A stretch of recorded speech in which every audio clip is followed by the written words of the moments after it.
मैं खोल शुरू दोबारा।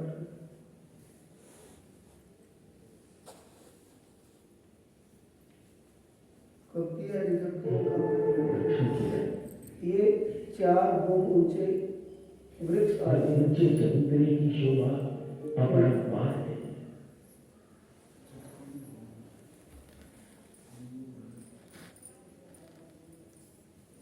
एक पीपल का पेड़ है, एक बड़का पेड़ है, एक पीपल का एक बड़का पेड़, पीपल का पेड़, दूसरी तरफ भी पीपल का पेड़।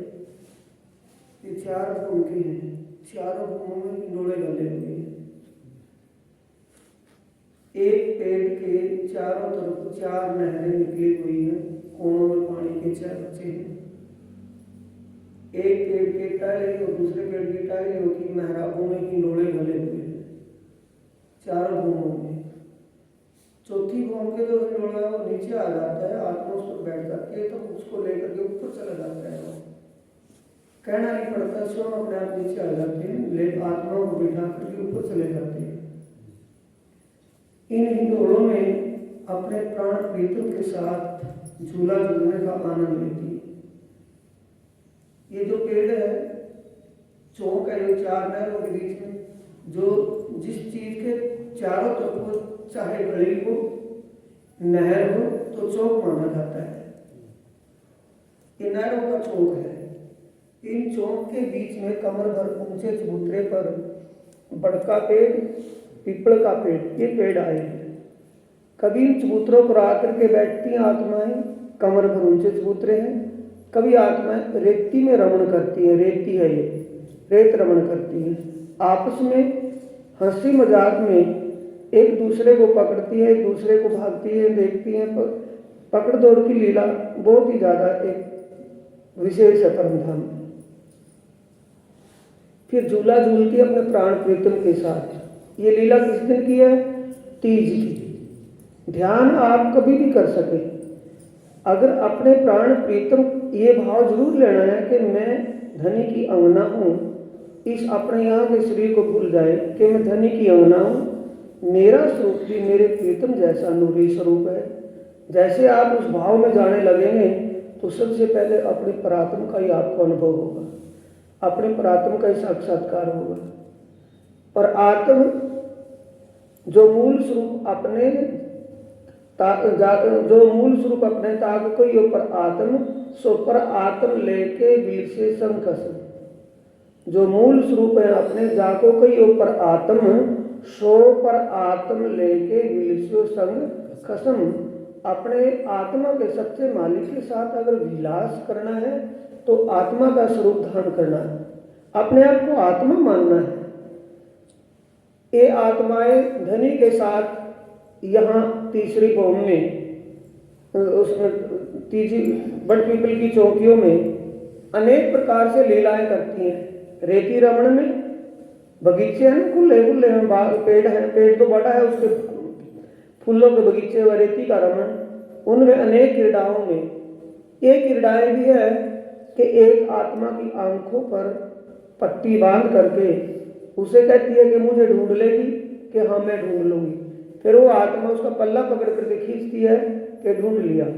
ऐसी हंसी मजाक की लीला।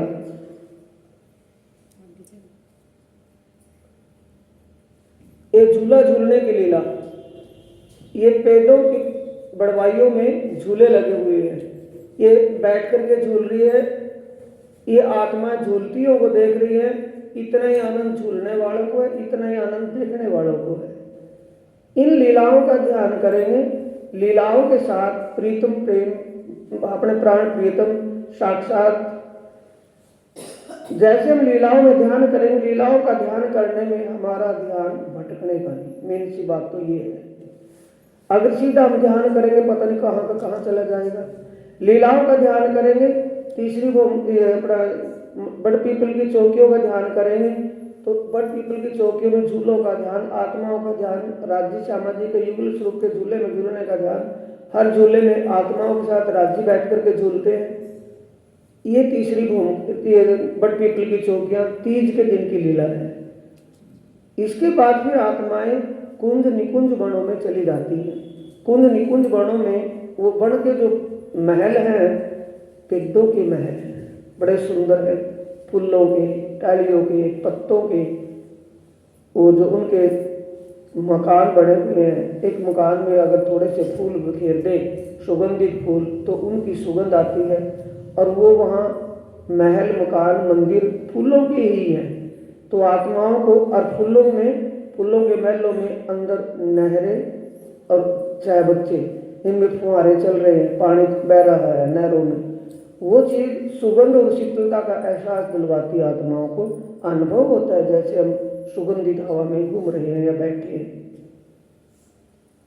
ये कुंज निकुंज वन है, इनकी शोभा कैसी है।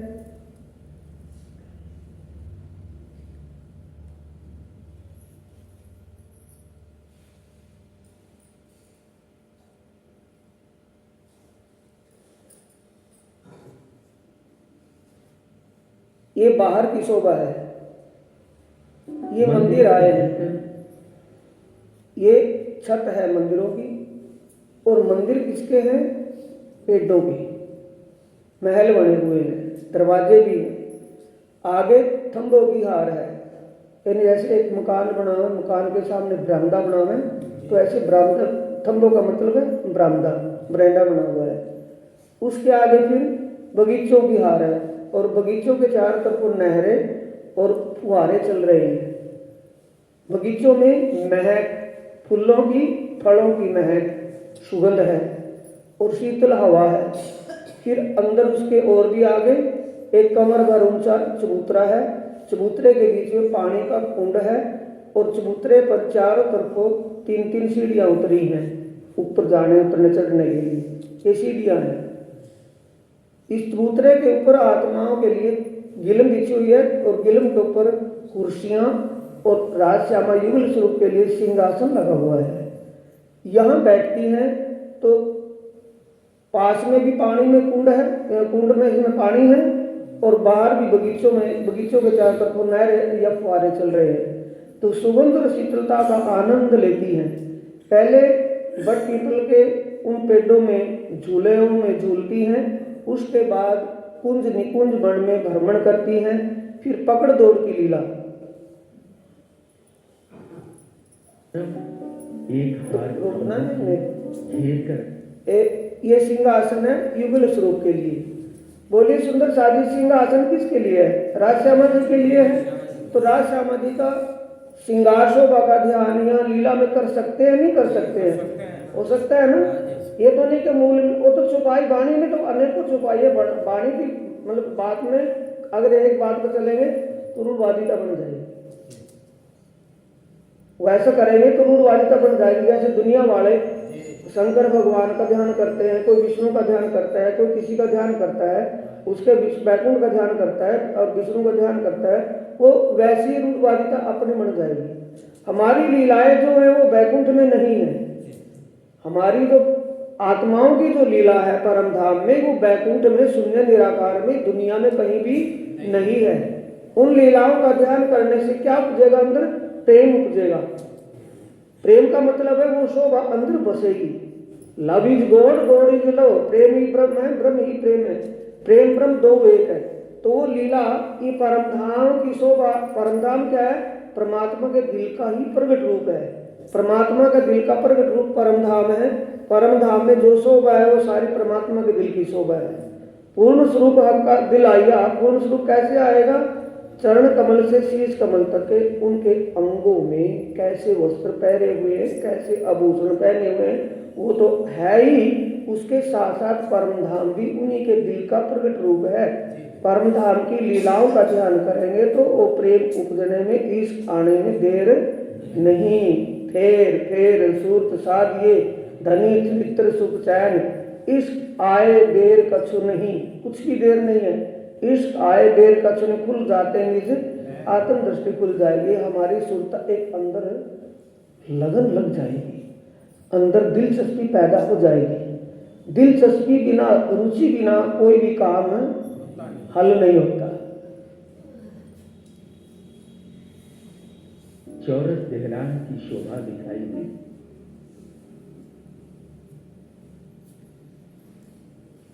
इससे पीछे बैक स्पीड नहीं कर रहा है, पीछे बैक ले जाओ वापस।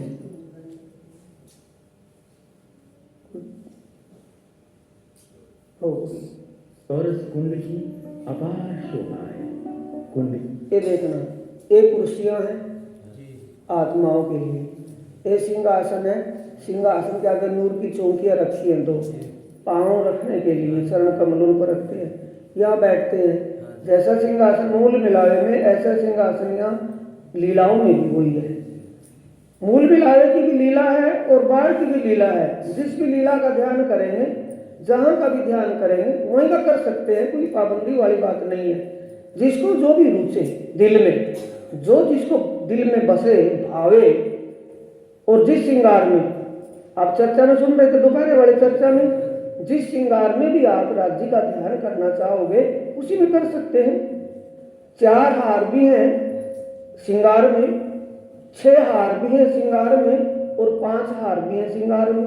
किसी भी श्रृंगार का ये नहीं कभी रट्टाबाजी लगानी है 6 हार में, 5 हार में, 4 में, किसी में भी कर सकते हैं। मुकुट भी वहां है, ये नहीं कि पाग है, मुकुट भी है। श्रृंगार ग्रंथ के 20वें प्रकरण में, 20वें और 21वें प्रकरण में मुकुट का वर्णन आया है। मुकुट भी है, लेकिन मुकुट ऐसा नहीं है मोर मुकुट, वो मुकुट हीरे पन्ने जवाहरातों से जड़ा हुआ मुकुट कितना सुंदर लगता है। ऐसा लगता है हीरे पन्ने जवाहरात जड़े हुए हैं, मुकुट की झका जो सबको मुग्ध कर देती है। मुकुट की छवि जोत आवे, कई कोट सूरज ढक नहीं। करोड़ों सूर्यों के तेज प्रकाश को मुकुट का तेज ढक लेता है। ऐसा है जैसे सुबह के टाइम में सूर्य निकले और जितनी भी मरकरी लाइटें जली हुई हैं, जलती तो दिखाई देंगी, लेकिन उनका प्रकाश दिखाई नहीं देगा। किसमें चला गया उनका प्रकाश? सूर्य ने अपने प्रकाश में उनके प्रकाश को समेट लिया। चलो, ये गोल है, इसको कुंज, जिसके 4 कोने हैं। काफी समय पहले एक सुंदर साहब की बात आई, वैसे वो समझदार है अपने आप में सारा कुछ, कि महाराज कुंजबन क्या होता, कुंजबन किसे, कुंजबन क्या होता है? मैं कुंजबन का पता नहीं अभी तक। कुंजबन उसे कहते हैं जिसके कोने हैं, कोने वाला बन। महल, जिस महल के 4 कोने हैं उसे कुंजबन कहा है, जिसके कोने नहीं है उसको निकुंज बन कहा है। गोल में लगी एक कुंज की 8 दिशा से, 8 दिशा में एक कुंज है ना, 4 कोने हैं, चारों कोनों में और 4 दिशाओं में जरूरी है पंगा लेना। तो देखो चारों दिशाओं में 4 दिशाएं हैं ना, 4 दिशाओं में 4 नहर तो 4 दिशाओं में है और 4 ही कोने हैं। 8 नहर एक कुंज बन से निकलती है। जैसे 8 नहर इसमें से निकलती हैं, वैसे निकुंज बन से निकलती हैं, चारों दिशाओं में और चारों कोनों में। ये नहर आप और नहरों की पाल, ये पटड़ी है ना, यहाँ पे नहर वन तालाब हो, उनमें तो गंदा पानी, गारा भी होता है ना, रेत भी होता है, कीचड़ भी होता है। यहाँ इनमें कीचड़ गारा पानी वो नहीं है। पहाड़ भी जैसे वन बगीचे, जैसे महल बगीचों इसके बनों के महल हैं, वैसे बनों के महल पहाड़ के ऊपर भी आए हैं। 2 मंजिले, 2 मंजिला ही ये है और 2 मंजिला ही वहाँ है। कितनी सुंदर शोभा, जो जिसकी पहाड़ हीरे की पहाड़ हो। नहर बनी है, नहर की पटड़ी, 2 पटड़ी हीरे की हैं, और हीरों की पटड़ी के बीच में चलने वाला जल कैसा होगा?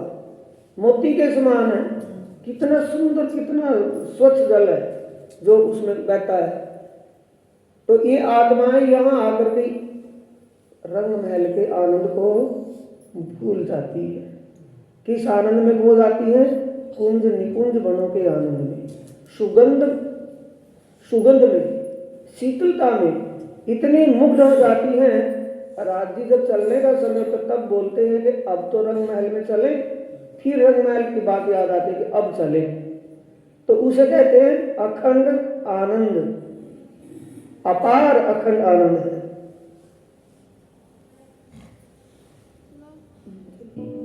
आठों दिशा से 8 नहरें निकलती हैं। प्रत्येक नहर के दाएं बाएं रोसे देखना, एवं जैसे ये रोस है ना दाएं बाएं, ये रोस बाहर भी है ना लाल लाल, ये तो वन की रोस है, और ये जल के पास में जल की रोस है, और ये पाड़ है, पाड़ के ऊपर महल बने हुए हैं पेड़ों के, और चलने का रास्ता वन रोस बाहर भी है, अंदर जल रोस भी है। जल की तरफ से जाए तो बराबर बराबर क्या देखते जाएंगे, मोहलात, और उस साइड जल प्रवाहित हो रहा है। इस आनंद में खो जाती है। इस परमधाम के आनंद का अनुभव जब भी करना शुरू कर देंगे, हमारा खाता कौन से बैंक में खुल जाएगा, परमधाम के बैंक में खाता खुल जाएगा। तभी हमारी प्रेम लक्षणा भक्ति होगी, उससे पहले हो ही नहीं सकती। लक्षण किसके हो जाएंगे, आत्मा सो परमात्मा, प्रेम ब्रह्म दो एक। हम परमात्मा के स्वरूप को दिल में बसाए हुए हैं। परमात्मा के श्रृंगार शोभा नख से सिख तक हर अंग का वस्त्र कैसा है, आभूषण कैसे है, कैसा कोमल बदन है, सुकोमल का है ना, कितना कोमल है, कितना स्वच्छ है, और कैसा गौर वर्ण है। यहाँ का गोरापन नहीं है, ये इससे हट करके गौर, उज्ज्वल गौर वर्ण है, उज्ज्वलता है उसमें गौर वर्ण में। उज्ज्वल कहते हैं सफेद को, यानी कि उसमें गोरे वर्ण में भी एक अलग शाइनिंग है, यहाँ का गोरापन नहीं है।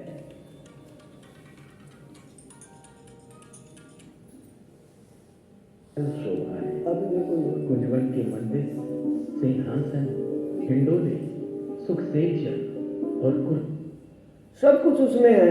झूलने के लिए हिंडोले हैं, सेज फूलों की सेज है बैठने लेटने के लिए, सिंहासन है फूलों के हैं, सुगंध ही सुगंध, और मुलायम फूलों के उस सिंहासन पर बैठते हैं, कितना आनंद उसमें है।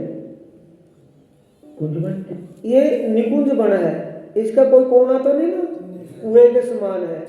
इसके भी 4 दिशाओं में ये, और 4 कोणों में ये, कोणों में 8 नहर यहाँ से निकलती है। ये आपस में मिल जाती हैं, और मिल करके ये जुबेरों के महल की तरफ चली जाती हैं सब नहर। सागर का जल है, सागर का जल सागर में ही मिल जाता है। सागर जो बड़ी राम की माँ हवेलियां हैं, वो माँ हवेलियों की संधि जो है वहाँ गोल बुर्ज आए हैं। अंदर की तरफ जो गोल बुर्ज है छोटी राम की तरफ, उन गोल बुर्जों से गुप्त रूप से पानी सागर का निकलता है।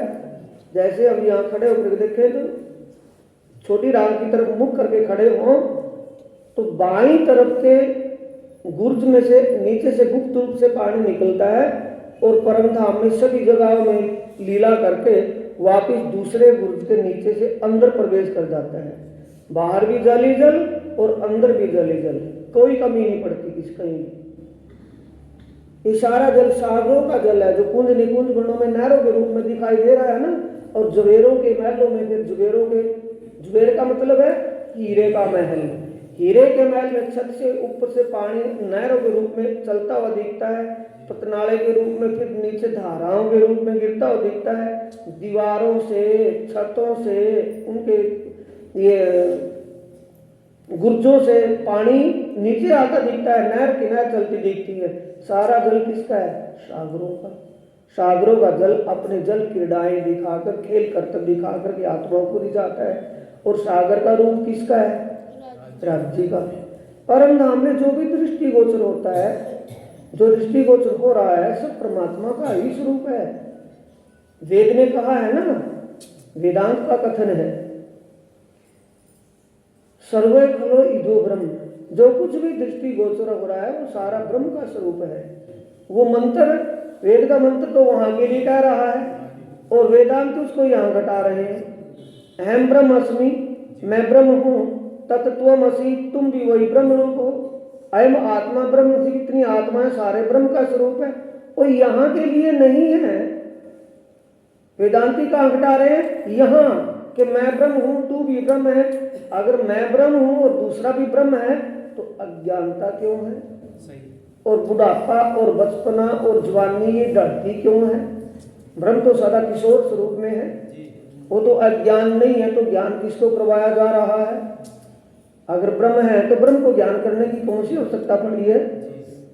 तो ये बात यहाँ के लिए नहीं है, वहां के लिए है, परमधाम के लिए।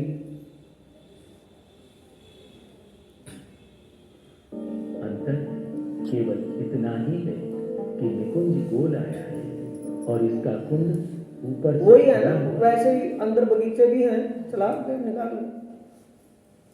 ऊपर उज्जवल सफेद मोतियों की रेती की किरणें आसमान को छू रही हैं जब श्री राज श्यामा जी ये रेती है, रेती के मैदान। चलो आते हैं तो रंग बिरंगे फूलों के मंदिरों में, फूलों की सेजिया पर और फूलों के ही हिंडोलों में अनेक प्रकार से आनंद लेते हैं। फिर रेती के ऊपर दौड़ कर खेल, ये पकड़ दौड़ की लीला होती है। राज जी श्यामा जी के हाथ पर हाथ मार करके दौड़े कि मुझे पकड़ कर दिखाओ, तुम एक नहीं 12,000 तेरे साथ में है, तुम मुझे अकेले को पकड़ करके दिखाओ। वो पकड़ने के लिए कोशिश करते हैं कि हम 12,000 को पकड़ लेंगे, लेकिन किसी की पकड़ में नहीं आते, दाएं बाएं हिरकी काट करके निकल जाते हैं, पकड़ में नहीं आते। और दौड़ते कहाँ हैं? नहरों के पास, जहाँ ज्यादा बारीक रेती होती है, जिसमें घुटनों घुटनों तक धंस जाते हैं। लेकिन रेती कैसी है? वो जैसे सितारे हो, हीरे पन्ने जवाहरात बखेरे हुए हो, चमक है उसमें, दृष्ट नहीं है, गर्दा नहीं है, वैसे बारीक धंस जाती है, मुलायम है। ये नहीं कि करड़ापन है उसमें, मुलायम है, बिल्कुल सुकोमल है, कोमल है। तो ऐसी रेत में दौड़ते हुए क्या इसका ध्यान नहीं कर सकते? कर सकते हैं। भाई लापरवाही करे तो उसका तो कोई इलाज है नहीं। कहेगा देवी महाराज जी ने ठेका ले लिया, नाम दाम ले रखा है, वो अपने आप ले जाएंगे। इस भरोसे हाथ पर हाथ धर कर बैठना तो हमारी नादानी है। ये लीलाओं का ध्यान करने से स्वरूप का ध्यान होगा या नहीं होगा? लीला किसकी है? उसी स्वरूप की है। उसने तो धनी इनों के काने धरे कई करोड़ स्वरूप, धरे स्वरूप कई करोड़ों स्वरूप उन्होंने धारण किए हुए। क्या इतने स्वरूपों में कहीं ध्यान नहीं कर सकते? एक लीला अभी बट पीपल की चौकियों में झूलों की लीला थी, अब कुंज निकुंज वन में बगीचों में लीला थी, फूलों के सेज थी, फूलों के हिंडोले थे और सिंहासन कुर्सियां बिछी थी। अब ये पकड़ दौड़ की लीला है। अब ले चले फूल बाग नूर बाग में।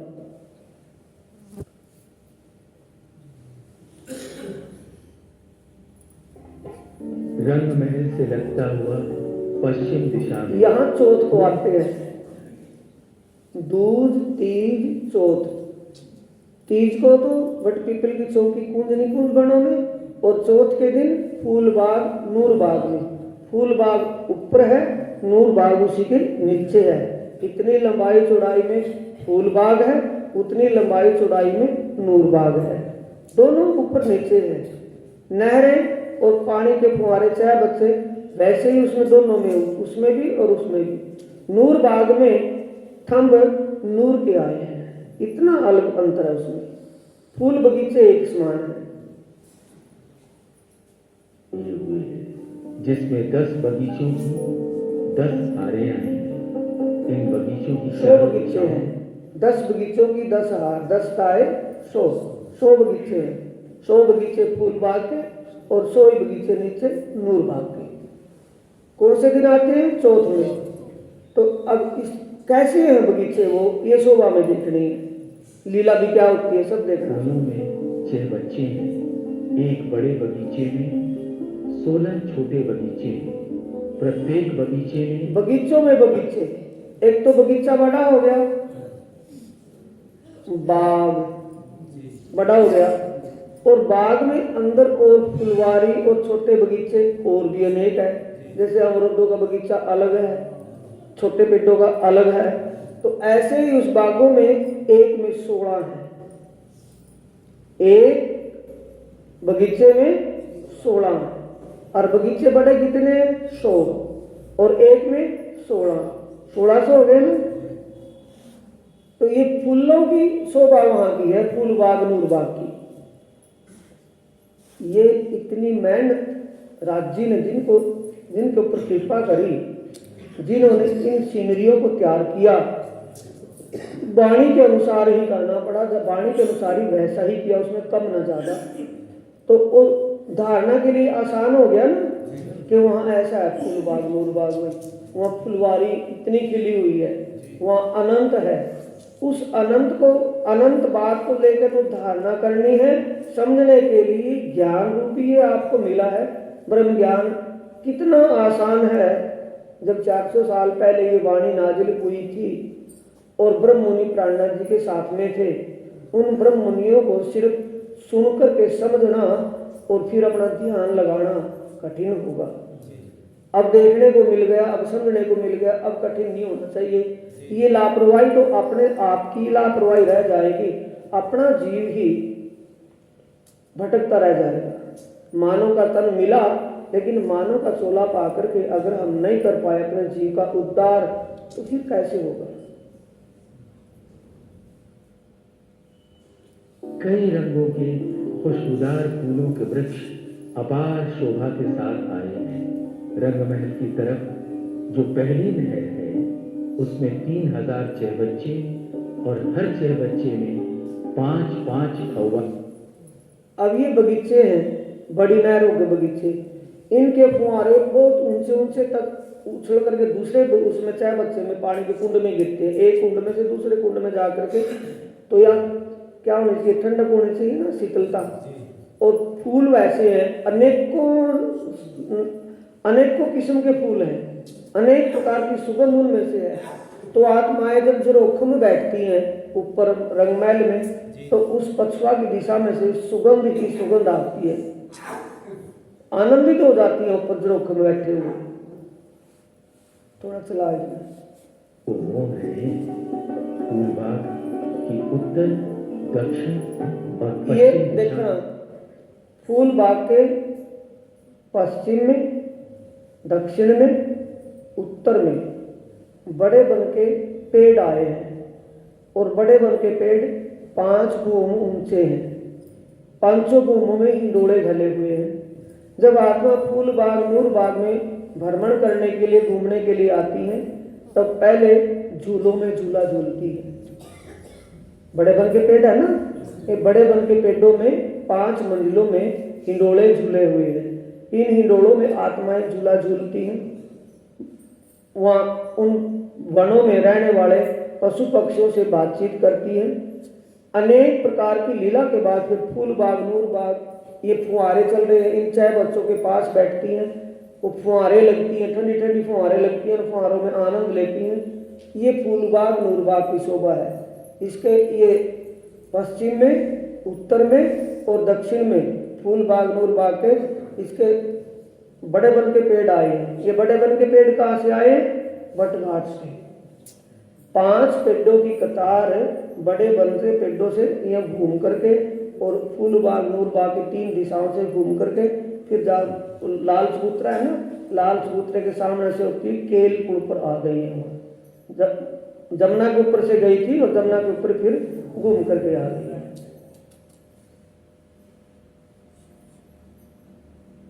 बच्चों की 5 हारे 5 भूम की ऊंचाई के साथ बेहिसाब शोभा लिए हुए हैं। इन 5 भूमों में सुंदर झूले शोभायमान हैं। यहाँ श्री युगल स्वरूप के साथ सखियां अनेक प्रकार से झूलने का आनंद लेती हैं। कृष्ण पक्ष की चौथ में जब युगल स्वरूप ये बाहरी सुंदर साथी जो ये रिकॉर्डिंग में बोल रहा है ना, किताब में भी लिखा हुआ है। किताब से समझ सकते हैं, पतले सी किताब है चितौनी की, उससे भी समझ सकते हैं। पेन ड्राइव लेकर LCD में लगा करके घर देख सकते हैं, समझ सकते हैं। उस पतली सी किताब चितौनी की है, उसको लेकर और फिर एक नक्शा है प्रदर्शन, परमधाम का प्रदर्शन, उसको ले जा करके सीन देख करके फिर भी समझ सकते हैं और ध्यान लगा सकते हैं। भाई अपने जीव के लिए आप ही करना पड़ेगा, दूसरा कोई नहीं करेगा। धोखे में ना रह जाना, फिर भी कोई कर लेगा। बोले श्री प्राणनाथ प्यारे। चेले की बात नहीं कि गुरु महाराज करेंगे, गुरु महाराज करेंगे। वो तो एक संसार की रूढ़वादिता की पहले एक परंपरा चली आई, गुरु महाराज करेंगे, इससे ज्यादा क्या करेंगे। कभी सुना था सपने में ऐसा ज्ञान मिलेगा? वो ज्ञान आपको बख्शा, सबसे पहले कृपा उनकी क्या है, इल्म बख्शा है, ज्ञान बख्शा है। और ज्ञान से तुम्हारे हृदय में प्रेम प्रकट होगा। तो उन्होंने इश्क और इल्म दोनों ही बख्श दिए, इससे ज्यादा क्या चाहिए। में आते तो सभी के सामने फव्वारे और सभी के सामने फूल दिखते हैं, तब सखियां बहुत प्रसन्न होती हैं। रंग महल से लगता हुआ फूल बाग के नीचे नूर बाग की शोभा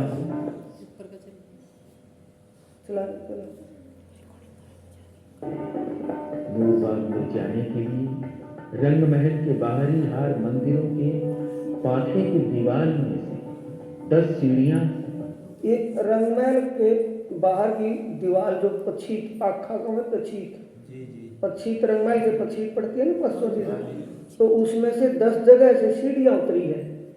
10 जगह किस लिए कि अंदर रंगमहल से डायरेक्ट नूरबाग में चले जाएं, फूलबाग में चले जाएं, आत्मा घूम करके न जाना पड़े। नजदीक का नजदीक ही, कभी फूलबाग नूरबाग में, कभी रंगमहल में, वहां पास पास में ही है। नूरबाग की बनावट फूलबाग के समान ही है। नूरबाग में ये जो उसमें थंब आए हैं ना, उसमें थंब नहीं है फूलबाग में, क्यों? तो ऊपर है, ये नीचे है। थंब का मतलब ये समझ लो, ये परमधाम की भाषा है। थंब महल के आगे थंबों की हार, क्या मतलब बैठता है? बरामदा, समझ गए? बरामदा तो नहीं लिखा कहीं, बरामदा तो लिखा ना, लेकिन इतना अपने आप सोच ले कि थंब किस लिए है, बरामदा। और यहाँ ये थंब किस लिए है? थंब में से छज्जा निकलेगा, इस लाइन के थंबों में से छज्जा निकलेगा, इस लाइन के थंबों में छज्जा निकलेगा, इस लाइन के थंबों में छज्जा निकलेगा। चारों दिशाओं के छज्जे निकल करके आपस में मिल जाते, छत बन जाती है, ऊपर लैंटर बन जाता है। छत के ऊपर फिर दूसरा बाग आ गया, फूल बाग। नीचे क्या आ गया? नूर बाग। सिर्फ नूर बाग में थंब क्यों आए? नूर के थंब है, थंब क्यों आए हैं? कि छत बनने के लिए। अभी समय थोड़ा है, 7 दिन का समय है ना, और काम ज्यादा है, फिर भी अपने खर्चे जोगे तो होके जाए। मैं गारंटी से कहता हूं कि अपने खर्चे के जोगे तो इसी शिविर में उतर के जाएंगे, अपने खर्चे के लिए इसी शिविर में हो जाए, ट्रेंड हो जाए। ये छत ऊपर से ढक जाती है, इसके ऊपर फूल बाग बना हुआ है, नहरें चल रही हैं, फुहारे चल रहे हैं, पेड़ बगीचे खड़े हैं, तो ऊपर छत के ऊपर तभी तो छत होगी नीचे। तो इन ये पीले पीले दिख रहे हैं ना, ये नूर के थंब है। ये थंबों का मतलब छत बन जाती है। बगीचे एक ही समान है, वही 16 बगीचे इसमें, वही 16 बगीचे उसमें। ये है ना छोटे छोटे बगीचे, ये ना एक अंदर ये लकीर सी, ये नहरें हैं, ये बगीचे हैं।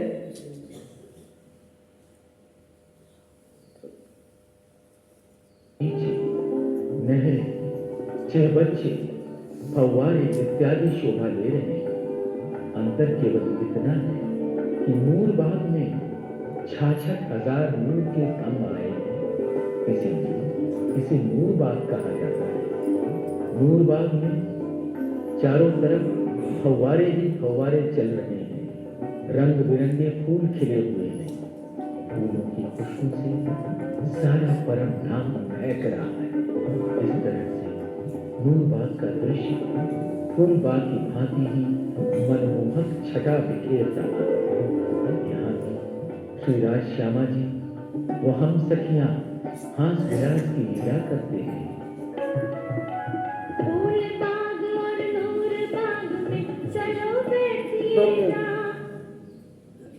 ये सेवा पूजा बोलते बोलते बुढ़े हो गए। फूल बाग नूर बाग में चलो पिया बैठो जाइए, पता नहीं वो फूल बाग नूर बाग है क्या। और जब ये पता चल जाए कि फूल बाग नूर बाग ऐसा है, तो बोलने की जरूरत पड़ेगी कि ध्यान लगाने की जरूरत होगी। फूल बाग नूर बाग का नाम आते ही अंग में उमंग होगी, रोंगटे खड़े होंगे क्यों कहाँ का नाम लिख दिया, फूलबाग नूरबाग का। ये सारा सुंदर साध्य समझने का एक रास्ता है, समझ कर चलने का। ये पंथ, ये रास्ता समझ करके चलने का, समझ करके अपने जीव के उद्धार करने का रास्ता है, सरल और सीधा रास्ता है।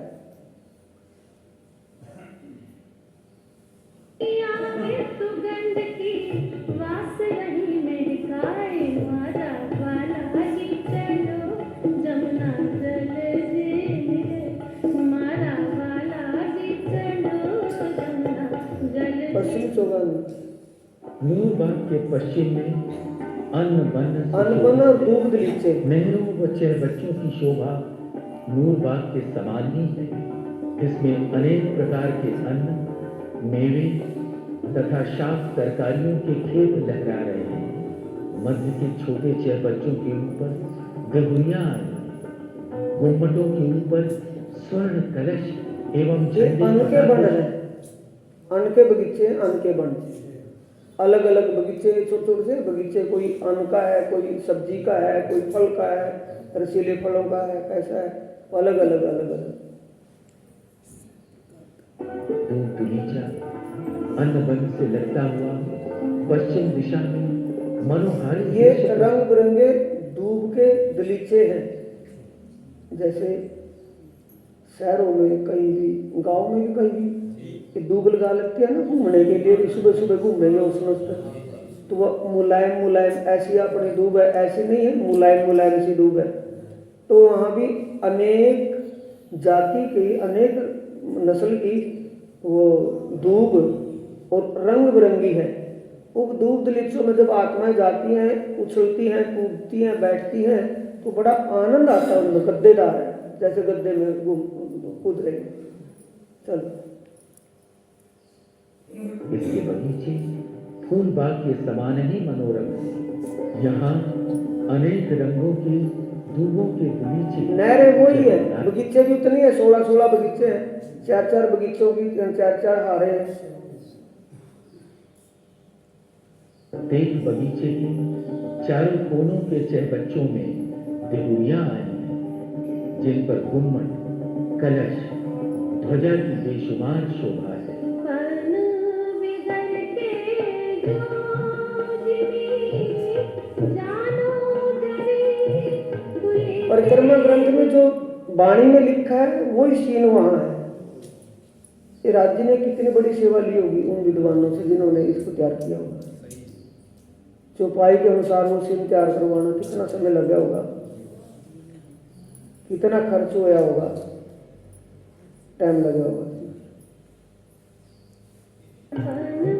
बिगड़ के जोजनी, जानो जरी खुली से बिछाए, हे डूब जोत आसमान लो, रहया नूरे नूर भलाए, हे डूब जोत आसमान लो, रहया नूरे नूर भलाए, बन बिगड़ के आकाशी महल कमल दूध दुनीचा की पश्चिम दिशा, पश्चिमी के बन गए। दूध दुनीचा की पश्चिम दिशा में एक बहुत बड़ा रेती का मैदान आया है, जिसे पश्चिम की चौगान कहते हैं।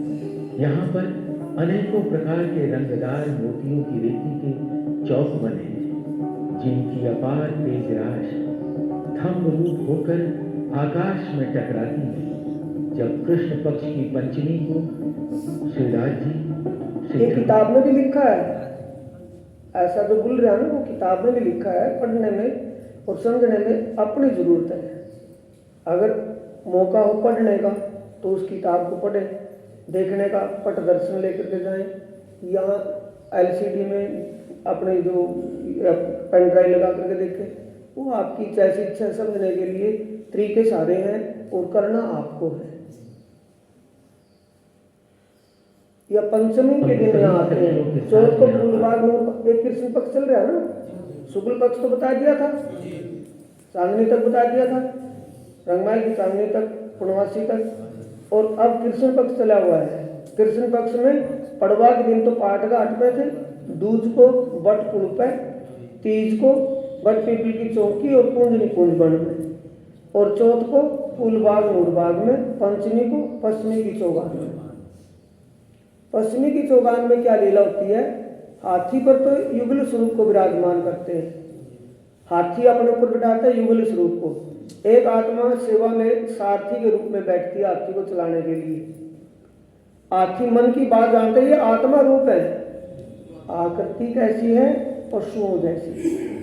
आकृति कैसी है? पेड़ पौधे वनस्पति की, लेकिन सब में आत्मा है। यहाँ सब में जीव है, वहाँ सब में आत्मा है। फर्क इतना है, वो आत्माओं का ठिकाना सर्व खलो ईदो ब्रह्म, जो कुछ भी दृष्टि गोचर है तो सब ब्रह्म का स्वरूप है, तो वह सब आत्माएं हैं, जीव नहीं। यहाँ जीव है, आत्मा नहीं। आत्मा किसी तन में आत्मा है, सब जीव पशु पक्षी पेड़ पौधे इन सब के अंदर जीव है। ऐसे वहाँ पेड़ पौधों के अंदर आत्मा है। पशु पक्षी जो कुछ वहाँ पशु पक्षी जानवर जो दिखाई देते सब में आत्मा है। तो आत्मा परमात्मा का दिल एक रूप है, एक दूसरे की जान लेते हैं। राधे श्यामा जी हाथी पर विराजमान होते हैं। ये इस शेर की पीठ पर ये झंडा है ना, ये इस सेना का सेनापति है, इसकी ये पहचान है। पीछे भी है, ये यहाँ है, इसके पीछे है, वो सेनापति है, उनके झंडे हैं। और ये बैठे हैं ना सफेद सफेद, ये लंगूर बंदर हैं। लंगूर बंदर इनको अलर्ट करते हैं। एक जैसे आर्मी के जवान होते हैं ना, मिलिट्री के जवान, वो लाइन में चलते हैं, ऐसे बिल्कुल लाइन में चलेंगे और एक कदम में कदम रखेंगे। पशु पक्षियों पर सवारी करते हैं। हाथी, घोड़े, केसरी सिंह, बाघ, चीते, गरुड़, राजश्यामा जी व सखियों को बैठाकर तरह तरह से रिझाते हैं। पीछे बैठ करके पर ये राजश्यामा जी हाथी पर सवार है, तो राजश्यामा जी की श्रृंगार शोभा का हाथी पर बैठे का भी ध्यान कर सकते हैं। फिर मूल मिला बैठे का ध्यान करेंगे। आप अपने दिल की बताएं, मेरे दिल के पर न चले, मेरे मन की बात। तो आनंद लीला में आनंद आता है या नहीं आता है? लीला दिल में जल्दी चढ़ती है या नहीं चढ़ती है? मन वहाँ टिकता है ना कुछ टाइम।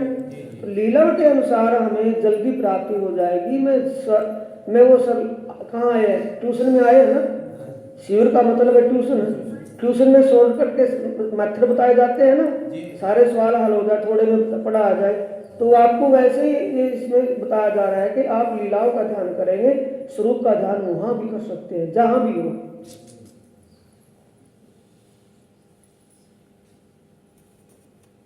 तरह तरह से रिझाते हैं। यहाँ के घोड़े के भी पर होते हैं, जो श्री राज। यहाँ तो घोड़ों के पंख नहीं ना, वहाँ घोड़ों के पंख है।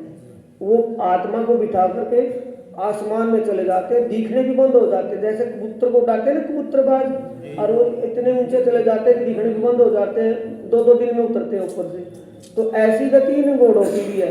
ये आसमान में चले जाते हैं, दिखने बंद हो जाते हैं। जब आत्मा चाहती है तब इनको उतारते नीचे, घूम घूम करके नीचे आते हैं, फिर नीचे उतारते हैं।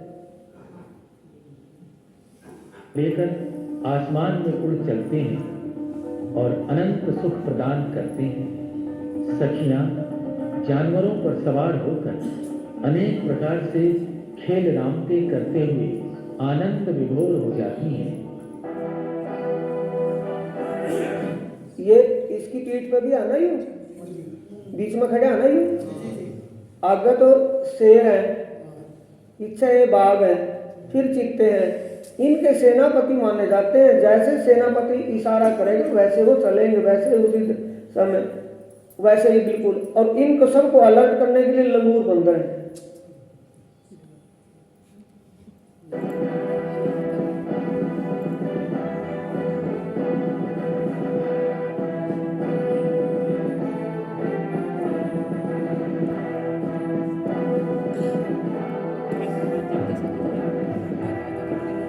जब सेना की सेना चलती है तो ये ध्वनि बैंड की अलर्ट कर देती है सबको, बिल्कुल कदम में कदम मिला करके चलना है।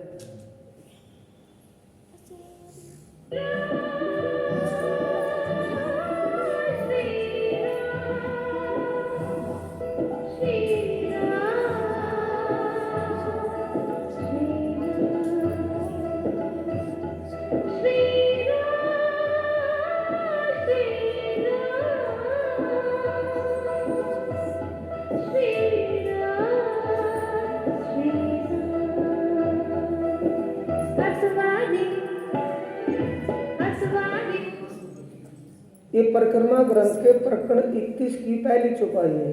असवारी पशु पंखियन पर धनी करते हैं जब, जो जहाँ बसत है आए मिलत है सब। जहाँ भी पशु पक्षी, चाहे वो नूर सागर में रहता हो, दधी सागर में रहता हो, सरवर सागर में रहता हो, कहीं भी हो, उनको कह करके बुलाना नहीं पड़ेगा।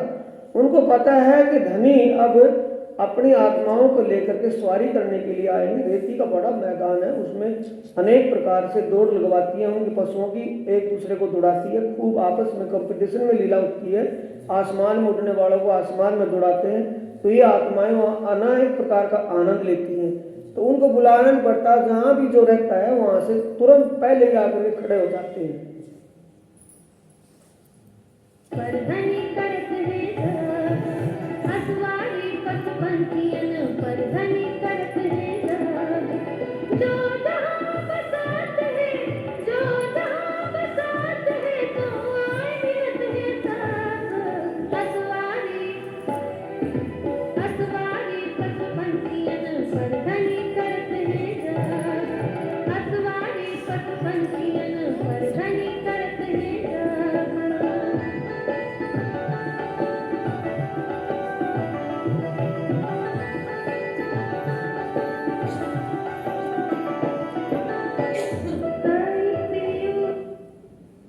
ये पशु पक्षी अपने अपने खेल कर्तव्य से आत्माओं को और अपने प्रीतम परमात्मा को रिझाते हैं, खुश करते हैं। कहीं पीऊ पीऊ कर पुकार ही, कहीं करे खसम खसम, कहीं धनी धनी मुख बोल ही, कहे तुम ही हो तुम। ये उन्हीं की आवाज है, पीऊ पीऊ, तू ही धनी धनी, ये उन्हीं की आवाज है। इसी रटना में हर टाइम मगन रहते हैं। और जब महीने में एक बार आत्माएं जिस दिशा में जाती हैं, महीने में एक बार नंबर पड़ता है, तो वहाँ वो पशु पक्षी बड़े आनंदित होते हैं, आत्माओं को देख कर बड़े खुश होते हैं।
अनेक प्रकार की सवारी के अनंत सुख हैं। जैसा सुख लेना चाहती है, कोई घोड़े पर, उड़ने वाले घोड़े पर, पंखों वाले घोड़े पर बैठ करके ऊपर आसमान का सुख लेना है, वो उस पर बैठती है। कोई सेब पर बैठती है, कोई चित्ते पर बैठती है, बाघ पर बैठती है, वो अपने अपनी इच्छा के अनुसार आत्माएं आनंद का आनंद में विलास करती हैं।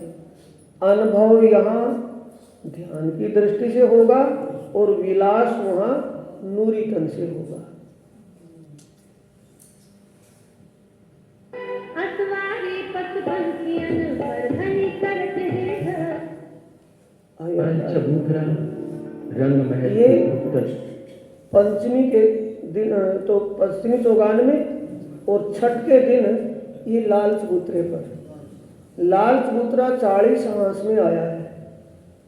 एक दिशा 50 हांस की है। 200 हांस है ना रंगमहल के, 201 हांस, एक हांस 200 का एक हांस में से कुछ जगह लेकर के बीच में दरवाजे का एक दरवाजा है मूल, वो एक हांस में आया है वहाँ, वो एक हांस उसका बनता है। तो ये 40 हांस में ये 40 कालीन है ना, 40 रंग में ये बिछी हुई है। 40 पैल में है, 40 हांस में, 10 हांस में है खड़ोकली ताड़बंद। ये 40 हांस में ये चांदे की सीढ़ियां हैं। इन बाणी में कहते बाणी पढ़ोगे ना, चांदे की सीढ़ी कैसी होगी पता नहीं कैसी होगी। ये चांदे की सीढ़ी है, यानी जैसे अपना मकान तो ऊंचा हो गया और गली में अगर दरवाजा लगाना है तो चांदे की सीढ़ी साइड में लगा लेते हैं ना, भाई ये साइड में से चलो आगे फ्लाउट ना हो, गली ना रुके, तो इन्हें चांदे की सीढ़ी कहते हैं। ये चांदे की सीढ़ी के ऊपर आत्माएं कहीं भी, ये सिंहासन तो लगे हुए हैं ये राज्य के लिए, ये कुर्सियां बिछी हुई हैं आत्माओं के लिए। यहाँ बैठती है छठ के दिन आकर के, शाम के वक्त 3 बजे यहाँ आकर के बैठती, 3 बजे से 6 बजे तक की लीला होती है। अब यहाँ बड़े वन के पेड़ हैं सामने ही, बड़े वन के पेड़ एक भूम के 17 हारों में एक भूम के पेड़ ऊंचे आए हैं। 41 पेड़ों की 41 हारे हैं, 17 हारे ये पेड़, इसमें एक इतने ऊंचे हैं जितना रंगमहल है, और उसके आगे की हारों में फिर 250 वो ऊंचे, रंगमहल से भी ऊंचे चले गए वो। लिए हुए हैं। ये रंग महल के वायव्य कोने के बुर्ज से लेकर पूर्व दिशा में रंग महल के 40 हांस के सामने शोभा ले रहा है। इस चबूतरे के ऊपर 40 हांसों में 40 रंगों की पश्चिमी गिलम बिछी हुई है। प्रत्येक गिलम के ऊपर एक एक सिंहासन और कुर्सियों की शोभा अनुपम है। लाल चबूतरे के सामने बड़ो वन के 41 वृक्षों की 41 हारें बहुत ही आकर्षक प्रतीत होती हैं। रंग महल के 10 भूम के बराबर इनकी एक ही भूम आई है। इन वृक्षों के बीच में 40 अखाड़ों की 40 हारें विद्यमान हैं। 41 पेड़ हो गए ना, 41 पेड़ों के बीच में 40 गलियां बनती हैं। अपनी बात से समझ लो, जगह खाली जगह, यहाँ एक लाइन आ गई फिर आगे दूसरी लाइन आ गई, तो 41 पेड़ों की हार कतार आ गई। 40 अखाड़े हैं, रिक्ति के मैदान है, खुले खुले बड़े बड़े, क्योंकि बड़े बड़े जानवर आकर के करतब करेंगे, कूदेंगे, नाचेंगे वहाँ, उनको तो खुली खुली जगह चाहिए। तो खुली खुली जगह ये अखाड़े हैं। इन अखाड़ों में बड़े हाथी, खरगोश, जेबरे, बड़े बड़े जानवर आकर के अपने खेल मस्ती करके दिखाते हैं। सुंदर रेती बिछी हुई जिसकी जगमगाती हुई तरंगें सारे वातावरण। अब ये रेत है, यहाँ का गर्दे वाला रेता नहीं है, ऐसा जैसे सितारे हीरे पन्ने ज्वारात बखेरे हुए हो, हीरे पन्ने ज्वारातों की शोभा जैसी चमक कर रही हो, शाइनिंग कर रही हो, वो शाइनिंग इस रेत के अंदर है। बता उन पशु पक्षियों का कितना सौभाग्य है। आत्मा है, फिर वो बात तो है ना, आत्मा है कि धनी उन्हीं के बीच में जाकर के खेलते हैं, उन्हीं के उस खेल कर्तव्य से आनंदित होते हैं, और उनका रहन बसेरा कैसे मोती जवेरात जैसी रेती में विचरण करते हैं, रमण करते हैं वहां करके। लाल चबूतरे की किनार से 41 वृक्षों की 17 हारें जो बड़ो वन की आई हैं, उनकी ऊंचाई 10 भूम की है। बाकी वृक्षों की ऊंचाई 1,00,000 कोस की है। जब श्री राजश्यामा जी वो हम सखियां 17 कृष्ण हारे को पक्ष 10 सामने की, मतलब लाल चबूतरे के साथ लगती हारे, वो तो 17 1 भूम की है, 10 भूम का रंगमहल है, 10 भूम की है, और वो 250 भूम ऊंची है, 1,00,000 कोस की ऊंची, 250 भूम की है वो अगली किताबें। तो इनमें आकर के पशु पक्षी खेल कर तो कैसा करते हैं। को यहाँ आते हैं तो इन अखाड़ों में अनेक प्रकार की लीलाओं और ये कलाओं फूल लेकर के आए राज्य के लिए, माला लेकर के आए फूल माला राज्य के लिए। अब राज्य के चरणों में अर्पित करके फिर ये अपना खेल कर्तव्य करते हैं। कैसे खेल कर्तव्य करते हैं अब ये आगे दिखाएंगे। जानवर सबको रिझाते हैं।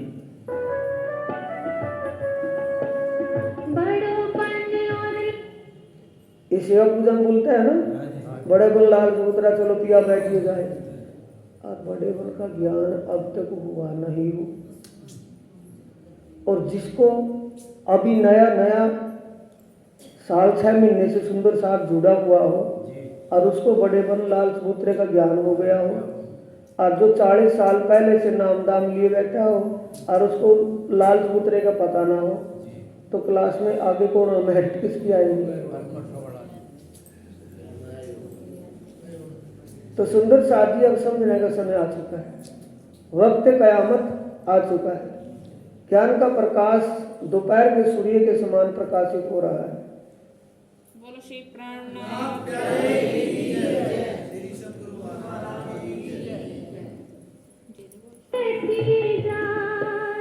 पशु पंछी का मुजरा ले नए खेल दिखाए, मारा वाला जी चलो जमुना जल झीले, मारा वाला जी चलो जमुना जल झीले, मारा वाला जी चलो जमुना जल झीले, मारा वाला जी चलो जमुना जल झीले।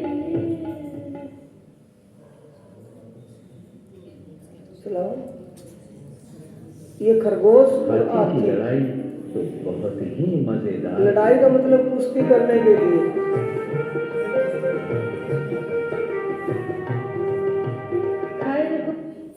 वाणी में लिखा है चौपाई परिक्रमा ग्रंथ। ये तो कहता हूँ कि राज्य ने कितनी कृपा की, जो चौपाई आती है ना प्रकाश ग्रंथ में, चरणों में तो है सही, पिछले काल ए वाणी कही, साथ पिछला आवेगा क्योंकर ए प्रकाश वचन हृदय में ले।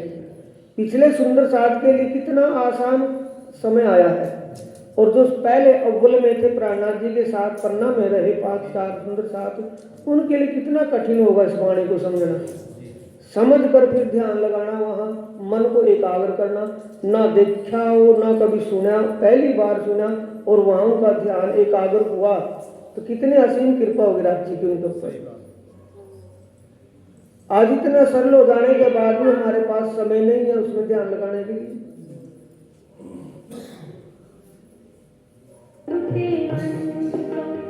खरगोश एक जवेर का चले रूह के मन को, बड़ा पीर खरगोश एक जवेर का चले रूह के मन से, जैसा आत्मा चाहेगी वैसा खरगोश करेगा, क्योंकि वो आत्माओं के मन स्वरूप है। खूब खुशहालियाँ आत्माओं के मन स्वरूप है, आत्माओं के मन से चलने वाले हैं। जैसा आत्मा के दिल में बात होगी वैसा वो करेगा। जब आत्माएं फूल लेने के लिए, फल लेने के लिए 9-10 बजे आती है ना नीचे बनों में, तो वो खरगोश ये बंदर उनके मन की बात जान करके पहले आ जाते हैं कि उनको अब ये चाहिएगा, और वो ला करके देते हैं सब्जी भाजी तोड़ करके।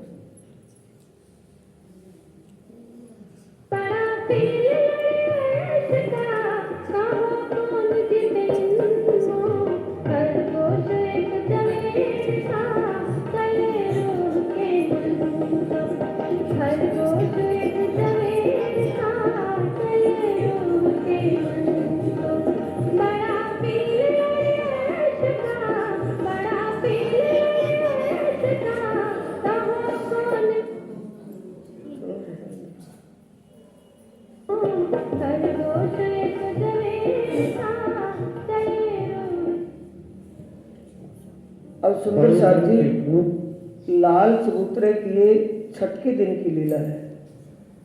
सप्तमी में ये बड़े वन, मधुबन, महावनों में भ्रमण करती हैं आत्माएं। अष्टमी में पुखराज पहाड़ की तरहटी में कैसी लीला होती है ये रात को दिखाएंगे, थोड़ा थोड़ा करके, थोड़ा थोड़ा लीला है। कोई भी दिमाग में कहीं की भी लीला दिमाग में बसनी चाहिए। कुछ भी करके ध्यान उसी दिन से शुरू हो जाएगा। नहीं भी ध्यान करो तो भी ध्यान दिमाग में आ ही जाएगा। बस थोड़ा समय देने की बात है।